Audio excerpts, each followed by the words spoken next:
Dear brothers and sisters in Christ, today's readings speak to something every family wrestles with. How to find true contentment in a world that constantly insists we need more. The trap of more. St. Paul's writings to Timothy warns us about the desire for riches. It doesn't condemn wealth in itself, but the restless hunger for more, a hunger that never satisfies. How true that this is today, Our culture whispers, you need a bigger house, a newer car, the latest gadget, and social media makes it worse. We see perfect posts in Instagram and Facebook, and suddenly our own blessings feel too small. Parents push themselves to exhaustion, not only to provide, but to keep up. Children begin to measure their worth by what they own instead of who they are. But Paul tells us something different. This is important. Godliness with contentment is great gain. Godliness with contentment is great gain. In the gospel, we see women who discovered this secret. Mary Magdalene, Joanna, and Susanna, they weren't chasing wealth or recognition.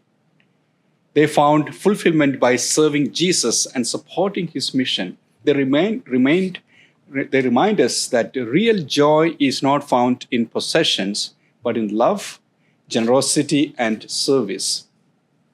And we see the same lesson in the life of Father Patrick Peyton.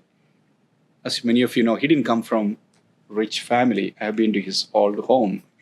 But he discovered that true treasure, a treasure greater than gold. He discovered a treasure that is greater than gold. That is the family that prays together, stays together.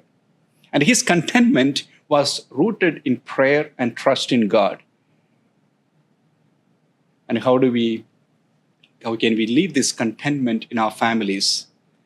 I would suggest that begin with gratitude. Each day, thank God for 3 simple blessings. Secondly, choose service over consumption. Instead of asking, what can I get? Ask, how can I give? And thirdly, keep God at the center. When prayer is part of daily family life, everything else falls into its proper place. And what is the greatest gift? St. Paul reminds us, we brought nothing into the world and we can take nothing out. What endures is our relationship with God and the love we share with one another. That's all.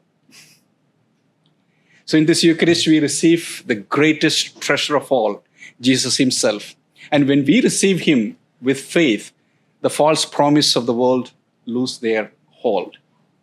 So let us bear witness to our families that our deepest needs are not material but spiritual.